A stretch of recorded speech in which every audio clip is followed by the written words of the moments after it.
Die einrückenden Alliierten treffen auf ein komplexes deutsches Lagersystem. Im Frühjahr 1945 gibt es allein in Westfalen 3 Lager für kriegsgefangene Offiziere, 6 für kriegsgefangene Mannschaften. Hier befreite Gefangene im Stammlager 6F in Münster.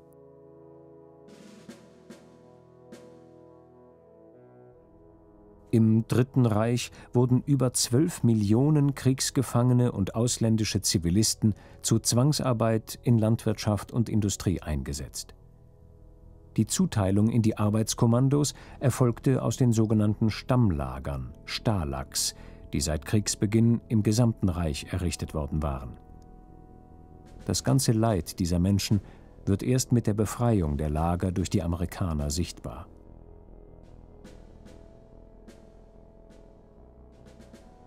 Am 13. April 1945 befreien Einheiten der 9. US-Armee das Stalag 6A in Hemer, das größte Kriegsgefangenenlager im gesamten Deutschen Reich.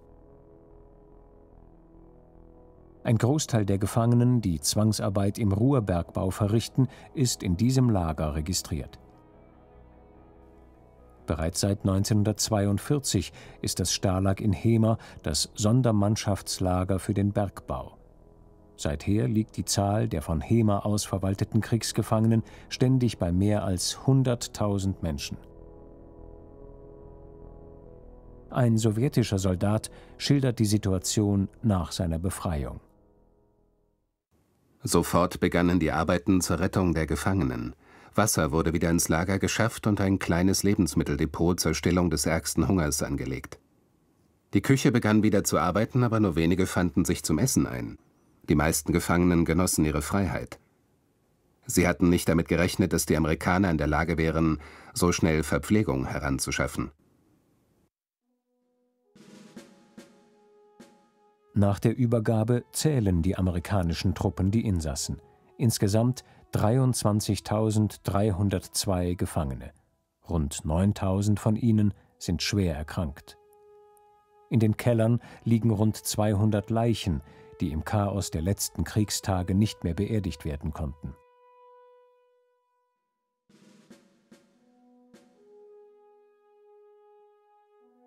Auch in den Kriegsgefangenenlagern prägte die rassistische Ideologie des NS-Regimes die Überlebensbedingungen. Hier eines der sogenannten Russenlager, das Stalag 326 nahe Stukenbrock am 2. April 1945. Die meisten deutschen Wachen sind vor den anrückenden Alliierten aus dem Lager geflohen, die Verbliebenen von den sowjetischen Gefangenen entwaffnet worden. Ein US-Reporter berichtet: Als die amerikanischen Truppen diesen Ort heute überrollten, fanden sie fast 9.000 Männer, die wie Wilde um ein paar Laibe schwarzes Brot kämpften. Sie sahen, wie die Leute einander an die Gurgel fuhren, wegen einer Handvoll Mehl, das im Dreck verstreut war.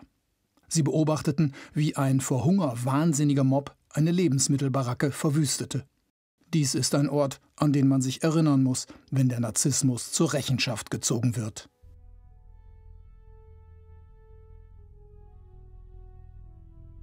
Die Zustände sind schockierend.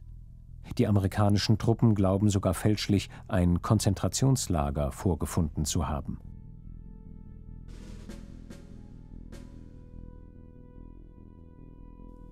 Am 6. April befreien die US-Truppen in Soest mehr als 5.000 überwiegend französische kriegsgefangene Offiziere aus dem Offizierslager 6a.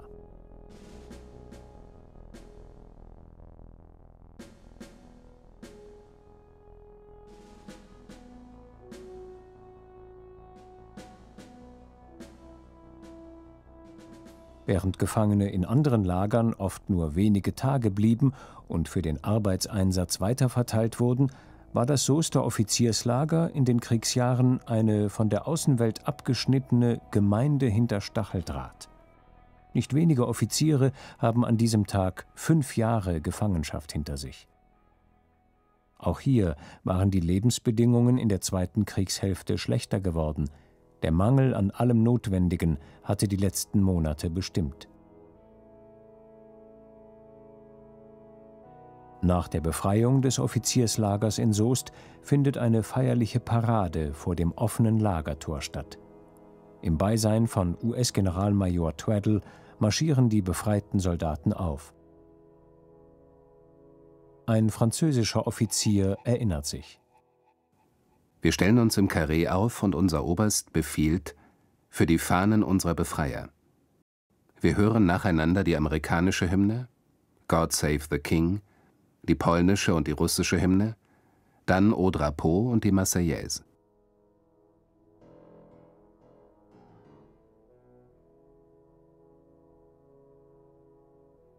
Von den Alliierten versorgt, bleiben die Befreiten zunächst weiter in den Lagern. Zwar ist der Drang, sich keinen Tag länger auf deutschem Boden aufzuhalten, mächtig, doch insbesondere für Russen und Polen ist die Heimkehr oft schwierig. Stalin betrachtet die ehemaligen Kriegsgefangenen als Verräter und lässt viele von ihnen nach Sibirien deportieren.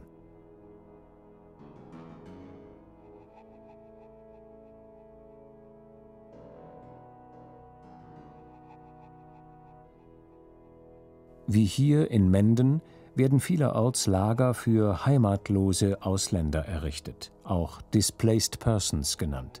Kriegsgefangene, ausländische Zivilarbeiter und Arbeiterinnen, aus Konzentrationslagern befreite Häftlinge. Jedes der selbstverwalteten DP-Camps soll 2.000 bis 3.000 Personen fassen.